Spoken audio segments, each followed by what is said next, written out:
సంక్రాంతి వచ్చిందంటే బెల్లంతో పిండి వంటకాలు చాలా చేస్తుంటారు. బెల్లంతో చేసే పిండి వంటకాల్లో ప్రత్యేకంగా గుర్తొచ్చేది మాత్రం అరిసెలే కదా. ఈ అరిసెలు కూడా రకరకాల ఫ్లేవర్స్తో చేస్తుంటారు. కొందరు పల్లి పొడి, కొబ్బరి, అలాగే నువ్వులు వేసి చేస్తుంటారు. ఇంతకు ముందు కూడా నేను అరిసెల వీడియో పెట్టాను. అందులో పల్లి పౌడర్ వేసి చేసి చూపించాను. ఇందులో మాత్రం నువ్వులు వేసి చేసి చూపిస్తున్నాను. ఈ అరిసెలు చేయడానికి మొదటగా మనకు కావాల్సింది తడిపిండి.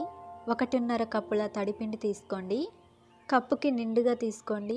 కప్పులో పిండి నింపిన తర్వాత ఇలా ఫ్లోర్కి తడితే ఇంకా గ్యాప్ వస్తుంది. అలా గ్యాప్ లేకుండా నింపుకోండి. ఈ పిండి ఎలా ఉండాలో కూడా చూపిస్తున్నాను చూడండి. కొంత పిండిని చేతిలోకి తీసుకొని ఒత్తితే ఇలా ముద్దలా అవ్వాలి. ఈ పిండి తడి అనేది ఆరిపోకుండా చూసుకోండి. ఇప్పుడు ఎలా తయారు చేసుకోవాలో చూద్దాము. వీడియోని స్కిప్ చేయకుండా చూడండి. ముందుగా స్టవ్ ఆన్ చేసి ఒక పాత్ర పెట్టి 1 కప్పు దాకా బెల్లం తురుము వేసుకోండి. అలాగే అరకప్పు నీళ్లు పోసి బెల్లంని కరిగించుకోవాలి. 1.5 కప్పుల తడిపిండికి 1 కప్పు బెల్లం తురుము సరిపోతుంది. ఇప్పుడు ఈ బెల్లం కరిగిన తర్వాత దీన్ని స్ట్రెయిన్ చేసుకోండి. ఇలా స్ట్రెయిన్ చేసుకోవడం వల్ల బెల్లంలో ఉండే చెత్త సపరేట్ అవుతుంది. చూడండి, ఇలా చెత్త ఇసుక కానీ ఉన్నా కూడా సపరేట్ అవుతుంది. ఇప్పుడు దీన్ని క్లీన్ చేసుకోండి. పాత్ర క్లీన్ చేసుకున్న తర్వాత మళ్ళీ స్టవ్ మీద పెట్టి ఈ బెల్లం సిరప్ని వేసి పాకం పట్టుకోవాలి. పాకం చెక్ చేసుకోవడానికి ఒక బౌల్లోకి నీళ్లు పోసి సిద్ధంగా ఉంచుకోండి. పాకం అనేది సెకండ్కి చేంజ్ అవుతూ ఉంటుంది. దగ్గరే ఉండి కలిపెడుతూ పాకం చేసుకోవాలి. నీళ్ళలో పోసిన పాకం ఇలా చేతిలోకి తీసుకుంటే ముద్దలా అవ్వాలి. ఈ ముద్దని ఇలా ప్రెస్ చేస్తే మెత్తగా ఉండాలి. ఇలా ఉంటేనే పర్ఫెక్ట్గా పాకం తయారైనట్లు. ఇప్పుడు స్టవ్ ఆఫ్ చేసి 1 టీ స్పూన్ దాకా నెయ్యి వేసి కలుపుకోండి. అలాగే 3 ఇలాచీలను క్రష్ చేసి వేసుకోవాలి. బాగా కలిపి తడిపిండి వేసి కలుపుకోవాలి. కొంచెంగా వేస్తూ కలుపుకోండి. ఒకేసారి వేస్తే ఉండలు కడుతుంది, సరిగ్గా కలపడానికి రాదు. కాబట్టి కొంచెంగా వేస్తూ కలుపుకోండి. 1.5 కప్పుల పిండి పర్ఫెక్ట్గా సరిపోతుందండి. మీకేమైనా డౌట్ అనిపిస్తే కొంచెం పిండిని ఎక్కువగానే తీసుకోండి. కొంచెంగా వేస్తూ కలుపుకోండి. పిండి మిగిలిన పర్వాలేదు కానీ తక్కువ కాకూడదు కదా.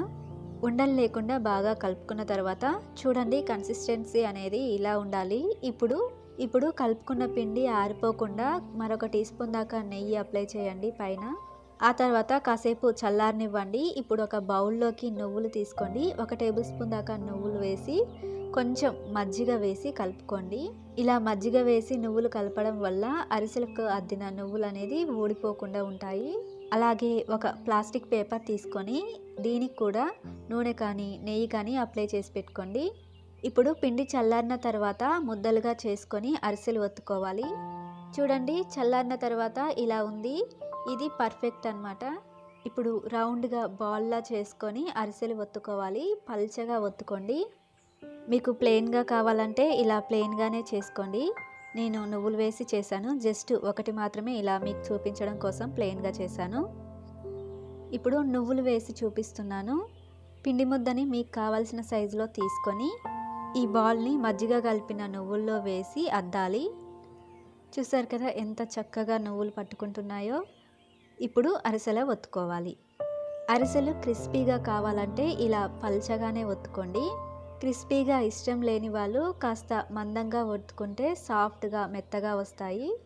నేనైతే ప్రస్తుతానికి క్రిస్పీగానే చేయాలనుకుంటున్నాను కాబట్టి పల్చగానే ఒత్తుకున్నాను. ఇలా ఒత్తుకున్న తర్వాత బాగా కాగిన నూనెలో వేసి కాల్చుకోండి. ఈ అరిసెని నూనెలో వేసిన తర్వాత పైకి తేలుతుంది. ఆ తర్వాత గరిటెతో ఈ అరిసె పైన ఆయిల్ పోస్తూ ఉండాలి. ఇలా పోయడం వల్ల అరిసె బాగా పొంగుతుంది. అరిసె ఇలా పొంగిన తర్వాత రెండో వైపుకి తిప్పేసుకోండి. 2 వైపులా ఎర్రగా అయిన తర్వాత గరిటెతో తీసి మరొక గరిటెతో ప్రెస్ చేస్తే ఎక్సెస్ ఆయిల్ అంతా బయటికి వచ్చేస్తుంది. బూరెల్లా ఎంత చక్కగా పొంగుతున్నాయో కదా.